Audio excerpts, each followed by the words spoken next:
তো নমস্কাৰ ফ্ৰেণ্ডছ, তো অন্য এটা মিনি ব্লগত আপোনাক স্বাগত জনাইছোঁ। তো আজি এটা আমাৰ কাম আছে, প্লাম্বিঙৰ কাম। তো আমি যাব ওলাইছোঁ।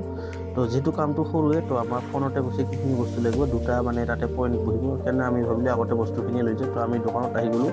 তো প্ৰায় আমাৰ মানে জেগাটো পূৰা মানে য'ত আমাৰ পাংখৰটো আছে অলপ ঠাই মানে টেংকিটোৰ পৰা মানে দূৰ আছে। তো আমাৰ পাইপ মানে এইখিনিয়ে ভেজাল, বাকী তো দুটা পইণ্ট। তো প্ৰায় আমাৰ কাম শেষে হ'ল। তো প্ৰায় আমাৰ 80% কাম শেষ হ'ল।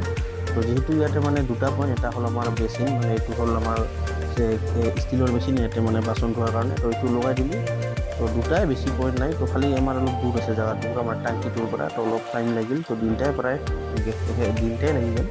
তাৰপৰা আমি কাম শেষ হোৱাৰ পাছত আমি চালোঁ, তো যিহেতু আমাৰ ইয়াতে পানীৰ প্ৰেছাৰটো অলপ কম আহিছে। তো আমি ফাইনেলি আমি চালোঁ, তো ইয়াতে মানে গেছ পাইপটো দিয়া নাছিল, মানে আগৰ যিজনে কাম কৰিছিল। তো এনেকৈ কৰিব নালাগে, গেছ পাইপ দিব লাগে। তো আমি এইটো ক'লোঁ কাষ্টমাৰজনক, মানে স্পীডটো অলপ কম হ'ব। তো বাকী এইখিনিয়ে। তো আগন্তুক আৰু আপোনালোকৰ কাৰণে এটা ভিডিঅ' দি থাকিম। তো বাই বাই।